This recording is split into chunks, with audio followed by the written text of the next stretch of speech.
নাহমাদুহু ওয়া নুসাল্লি আলা রাসূলিহিল কারীম আম্মা বাদ। প্রিয় দর্শক, দেখতে দেখতে রমজানের আজকে আমরা তৃতীয় রোজায় উপনীত হয়েছি। আজকে আমাদের আলোচনা হলো রোজাদারদের জন্য বর্জনীয় বিষয়সমূহ। এ সম্পর্কে মহান আল্লাহ পাক রব্বুল আলামিন পবিত্র কোরআনে কি বলেছেন? আল্লাহ পবিত্র কোরআনে বলেছেন, ইয়া আইয়ুহাল্লাযীনা আমানু জতানিবু কাসীরাম মিনাজ-যন্নি, হে মুমিনেরা, তোমরা মানুষের উপর বদ ধারণা করা থেকে বিরত থাকো, কারণ ইন্না বা'যাজ-যন্নি ইসমুন, কিছু কিছু ধারণা আছে মানুষকে গুনাহের দিকে ধাবিত করে। ওয়ালা ইয়াগতাব, আর তোমরা মানুষের পরনিন্দা এবং গীবত করো না। যদি আমরা মানুষের পরনিন্দা এবং গীবত করি তাহলে কি হবে? আয়াতের শেষ অংশে আল্লাহ পাক বলেছেন, মৃত ভাইয়ের গোশত ভক্ষণ করার সমতুল্য হলো কোনো মুমিন মুসলমানের বা যে কারো গীবত করা। রমজানের শিক্ষাই হলো আমাদের আত্মশুদ্ধির শিক্ষা।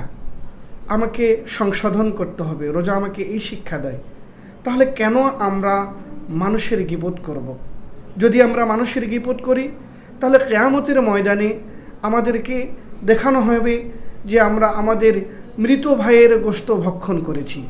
তাই আসুন আমরা গীবতকে পরিত্যাগ করি, পরনিন্দাকে পরিত্যাগ করি।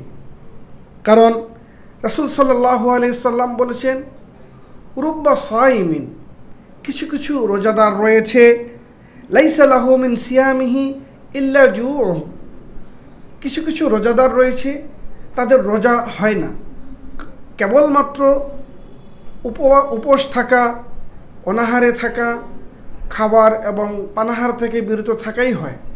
এবং কিছু কিছু রাত্রি যাপনকারী ইবাদত গুজার বান্দা রয়েছে, তাদেরও এই নামাজ আল্লাহর দরবারে কবুল হয় না, কেবল শুধুমাত্র তাদের সময়টুকু ব্যয় করা হয়।